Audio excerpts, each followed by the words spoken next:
All right. Well, I'm going to start with my little body mind centering, which I do by rubbing my hands till they're warm and then putting them on my eyes. Roxanne, you know this. I can't remember the name of it. It's from the Brima Bodywork canon.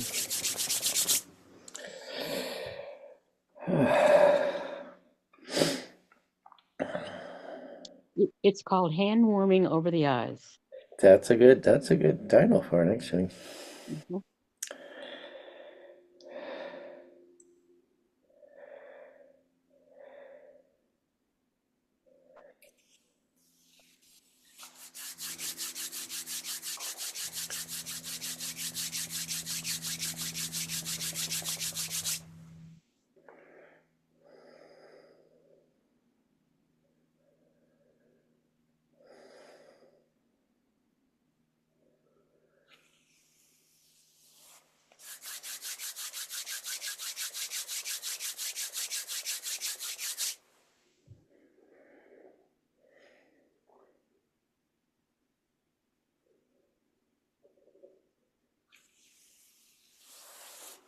Okay, now on with the glasses.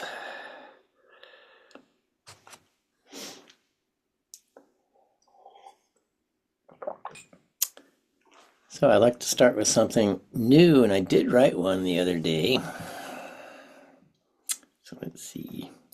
Because about a week ago, I found a little kitty in my yard who was starving, so I took her in to save her, and she's still in my room, my Oh, spare room, lovely. not my room, my spare room. Mhm. So it's good to do a good deed in the world. Mhm. So I wrote a poem about it.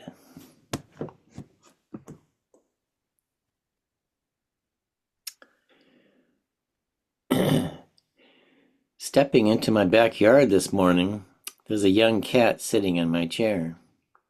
I try to shoo it away before my cat sees it. It doesn't move. Walking up to it, I see it's emaciated. She cries pitifully. I give her some food, then hope she will run off and be someone else's problem. Somewhere in my Mhm. somewhere in me, my conscience speaks. I bring her up to my spare bedroom. This is actually in four parts. That was part one. Part two. I feed the birds their seeds. I like their independence, like a lover who has their own life. I see my fear of being responsible, an old foe of mine who always drags me into his orbit. Number three. I never had a child. Would that have shaken me out of my self-centered existence? What if Jesus had decided to stay home in heaven? To want to be left alone is to be left out of life. I thought that was a good line. Mhm. Yeah, I like that. Number four. The cat is squirming all over me, rubbing her head on me, looking up at me with those green, pleading eyes. My heart opens up, and I see, following the heart is the secret to life. It is in the heart where we find the proper relationship to life, where we find courage and caring. What was that line again about life, being alone?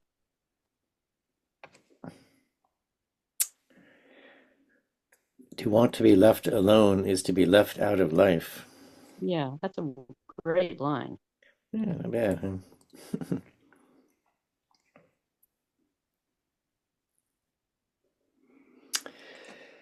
Yeah, that poem has some. That will be a good poem one day. I'll have to work on it a little bit. Mhm. All right, now I'll read a little bit from my new book, which is not so new anymore. Actually, coincidentally, this one's called Heart. Barbara says she likes the poem. I do too. Yeah, it's okay. Um, I've never read this poem because I never feel like it's a great poem, but I should read it. And like I say, coincidentally, it says heart. It's called Heart. It's like I'm living in a deep canyon. There is really no way to climb out. My feelings and thoughts bounce between the walls like the echoes reverberating from the past. I only see the sun when it's right overhead. Too soon I'm back in shadows. I can't make sense of it all. Of course, there's a river running through it, but it's fed by icy snow melt. I'm afraid to jump in. I may freeze or be carried away. Then one day I see an otter swimming in the river. In an instant I see we are both God's creatures. Without thinking, I jump in. I thrash about but soon become acclimated. I let myself follow the current. The walls open up. I see vistas and fields full of plants and trees. I wonder why I didn't jump sooner. Coming back onto shore, I bask in continual sunshine. My heart is beating fast. One side is taking in oxygen, the other side bringing it to the cells. Now I experience the breath flowing in and out, and I know my real heart also has two sides. One side feeling the joy of life, one side understanding my place in life. Now finally they meet like long-parted lovers and bask in the eternal sunshine of Source. Yeah, it's not too bad a poem. Did you really jump in the water, or was that poetic license? Totally poetic license. I once jumped in an icy river up in the mountains, and I've never done it since. Uh, you're braver than me.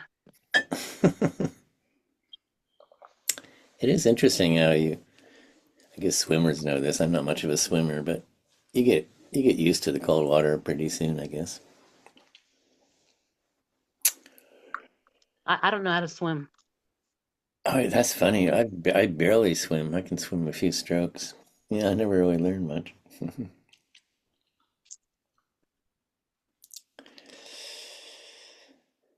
Let's see.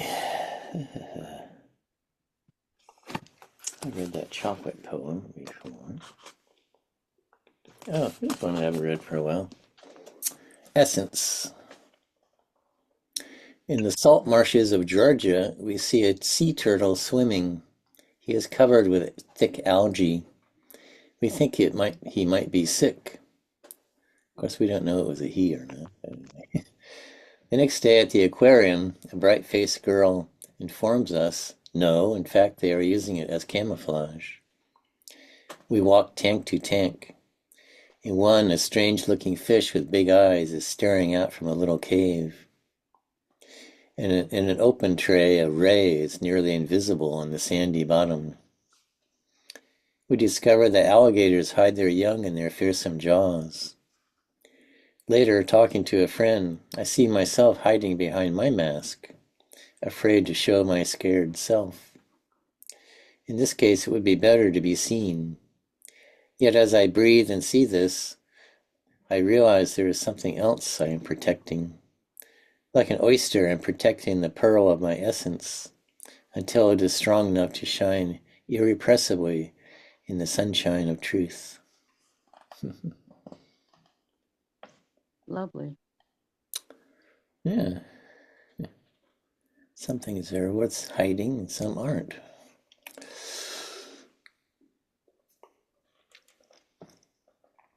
Here's another one I don't think I've read much.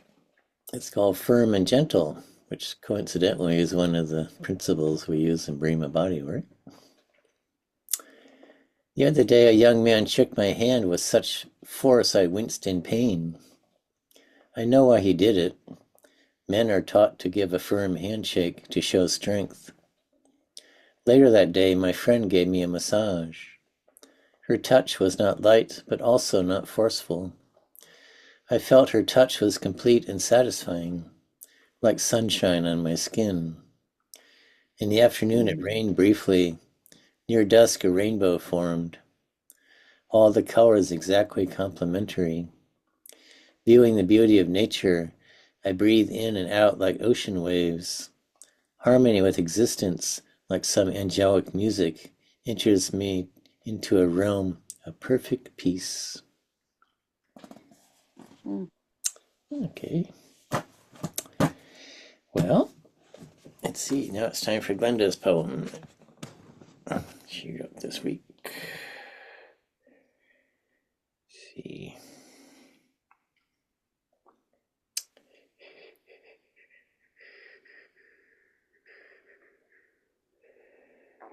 This is by our friend Glenda here, called Sentience.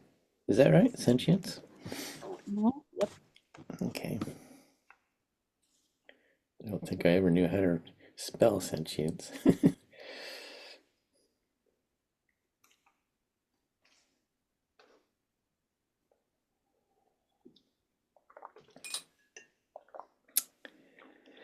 I heard a song about how to make a house into a home.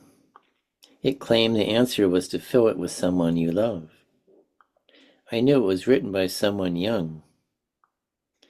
Time is eager to snatch away that love you cherished so, and leave an empty place in every room, so very hard to fill. But does a house become a home where only you remain? Or will a spirit roam each room, trailing stardust in its wake? A breath across my face, a shadow on the wall. Drops of rain upon the roof, whispers softly to my soul. I close the doors to rooms unused.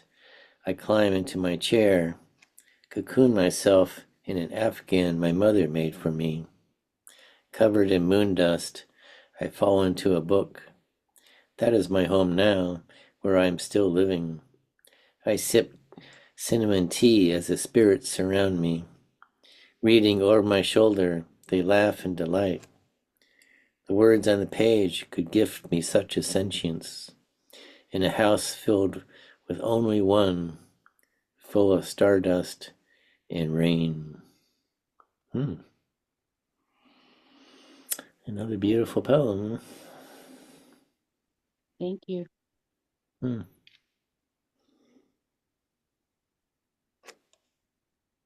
Yeah.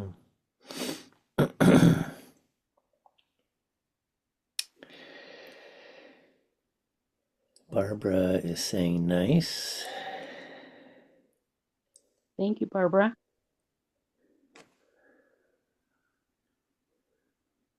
Yeah,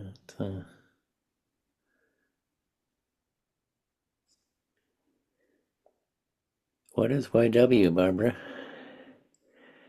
You're welcome. Oh, you're welcome. Okay. Not very, not very clued into.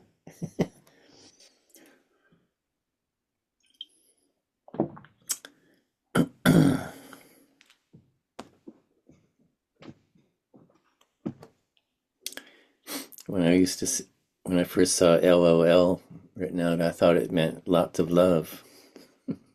Oh, you could. Yeah, yeah, that's very beautiful. Wow, wow, wow, wow. Hmm. Okay. I have millions of poems like that. Yeah, I know. I know you had such a nice relationship to your husband. I'm assuming it's about him. I don't think I ever had that experience so much. My relationships didn't last all that many years.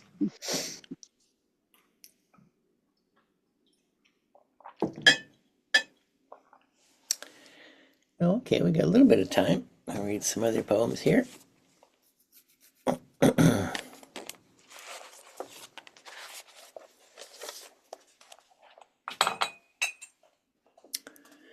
Here's one by Wallace Stevens called The Snowman. One must have a mind of winter to regard the frost and the boughs of the pine trees crusted with snow. and have been cold a long time, to behold the junipers shagged with ice, the spruces rough in the distant glitter of the January sun, and not to think of any misery in the sound of the wind, in the sound of a few leaves, which is the sound of the land, full of the same wind that is blowing in the same bare place. For the listener who listens in the snow, and nothing himself beholds, nothing that is not there, and the nothing that is.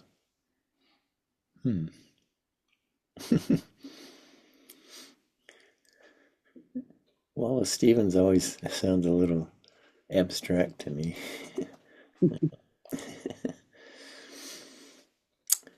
Here's one by Kenneth Rexroth. Empty mirror. As long as we are lost in the world of purpose, we are not free. I sit in my 10-foot square hut. The birds sing, the bees hum, the leaves sway, the water murmurs over the rocks. The canyon shuts me in. If I moved, Basho's frog would splash in the pool. All summer long, the gold laurel leaves fell through the space. Today I was aware of the maple leaf floating on the pool. In the night I stare into the fire. Once I saw fire cities, towns, palaces, wars, heroic adventures, and the campfires of youth. Now I see only fire. My breath moves quietly. The stars move overhead. In the clear darkness, only a small red glow is left in the ashes. On the table lies a cast, snakeskin in an uncut stone. Mm.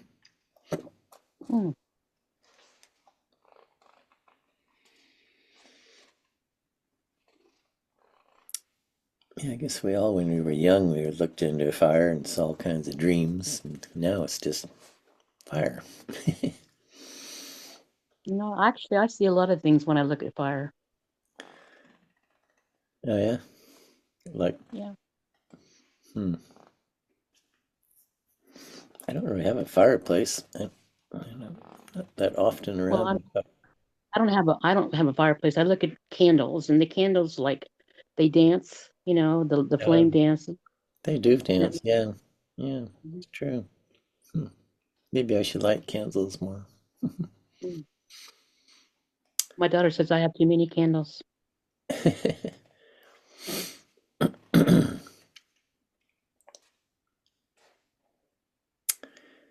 Well, here's a little one I read before, but I'll read it again. Gary Schneider, Paiute Creek. One granite ridge, a tree would be enough, or even a rock, a small creek, a bark shred, and a pool. Hill beyond hill, folded and twisted, tough trees crammed in the thin stone fractures. A huge moon on it all is too much. The mind wanders. A million summers. Night air still in the rocks, warm. Sky over endless mountains. All the junk that goes with being human drops away. Hard rock wavers. Even the heavy present seems to fail. This bubble of a heart, words and books, like a small creek off a high ledge, gone in the dry air. A clear, attentive mind has no meaning but that, which sees it as truly seen. No one loves rock, yet we are here. Night chills, a flick in the moonlight, slips into juniper shadow. Back there unseen, cold, proud eyes of cougar or coyote watch me rise and go.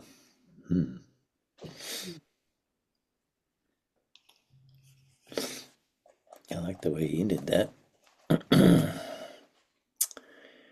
Yeah, let's see. Here's one by an old Japanese, it looks like, poet. After 10 years in the red light district, how solitary a spell in the mountains. I can see clouds 1,000 miles away. hear ancient music in the pines.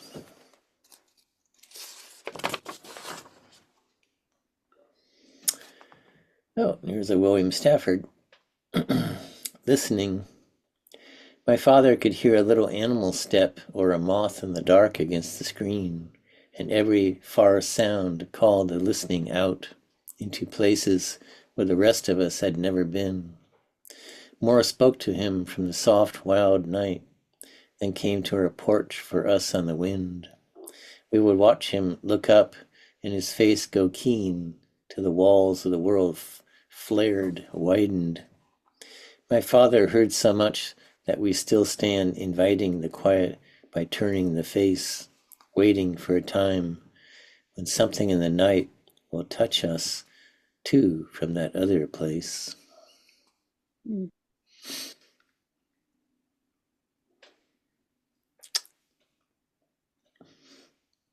His father, I think, was largely Native American, I believe.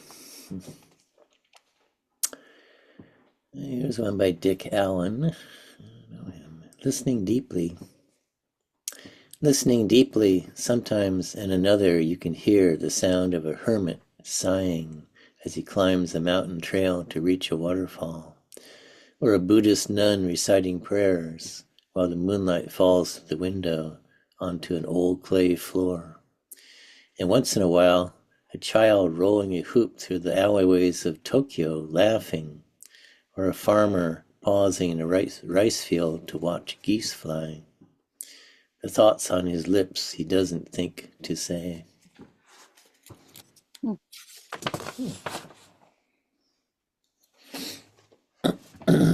Yeah, just keep going in this book. It's got some nice ones. This is a little one by D.H. Lawrence.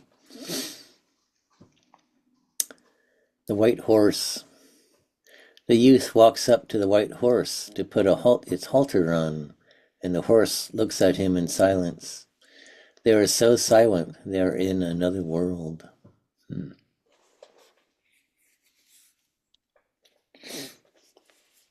That's the whole poem. That's the whole poem, yeah.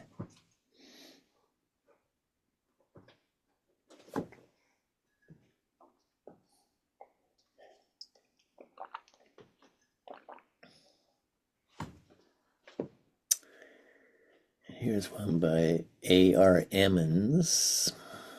Clarifications. The crows, mingled powder white, arrive floundering through the heavy snowfall. They land roughing stark black on the spruce boughs and chisel the neighborhood sharp with their cries.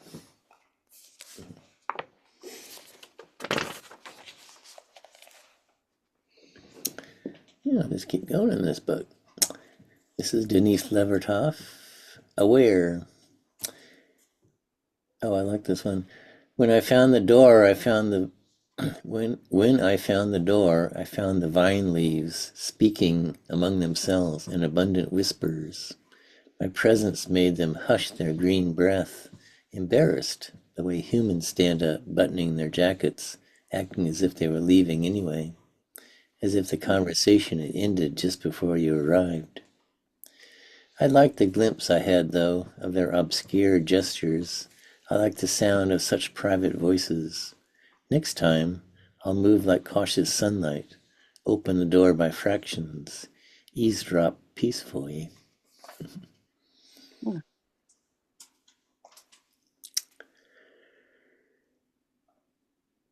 And here's one by Anna Sweer, who is a Polish poet. Our two silences. Silence flows into me and out of me, washing my past away. I am pure already, waiting for you. Bring me your silence. They will doze off, nestled in each other's arms. Our two silences.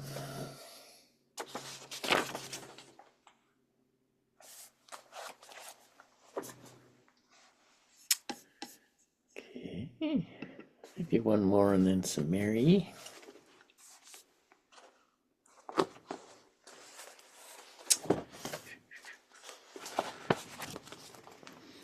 Here's one of the famous ones by Emily Dickinson. Wild nights, wild nights. Wild nights, wild nights. Were I with thee, wild nights should be our luxury. Futile the winds to a heart in port, done with the compass, done with the chart.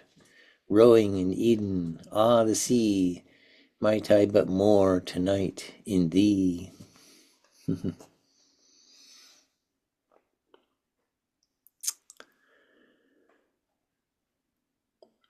And here's one by St. John of the Cross, like the Dark Night. This is the Dark Night of the Soul. We'll see. In the night that was dark, made fiery by the furies of love, oh blessed moment, I left without being noticed, all the doors of my house closed for the night. Secure and in the dark, on the secret staircase, stealth, oh blessed moment, and darkness protected me.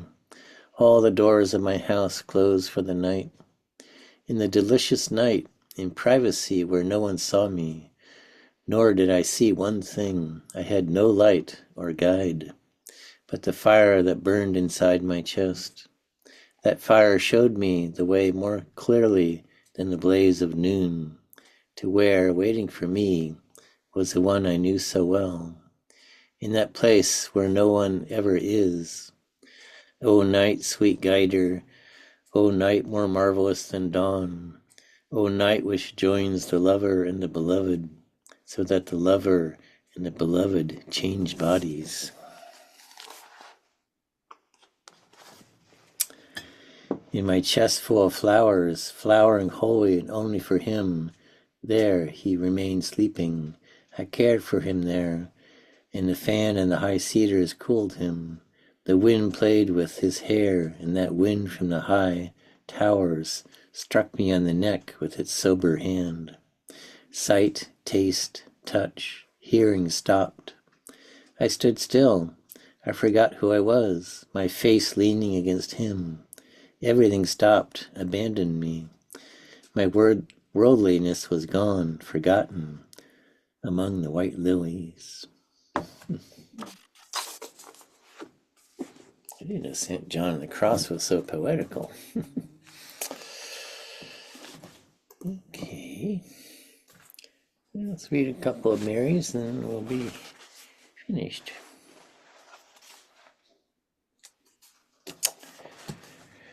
Softest of mornings. Softest of mornings, hello. And what will you do today, I wonder, to my heart? And how much honey can the heart stand, I wonder, before it must break?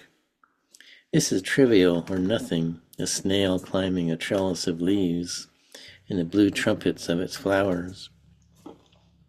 No doubt clocks are ticking loudly all over the world. I don't hear them. The snail's pale horns extend and wave this way and that as her finger body shuffles forward, leaving behind the silvery slime path of her slime. O softest of mornings, how shall I break this? How shall I move away from the snail and the flowers? How shall I go on with my introspective and ambitious life?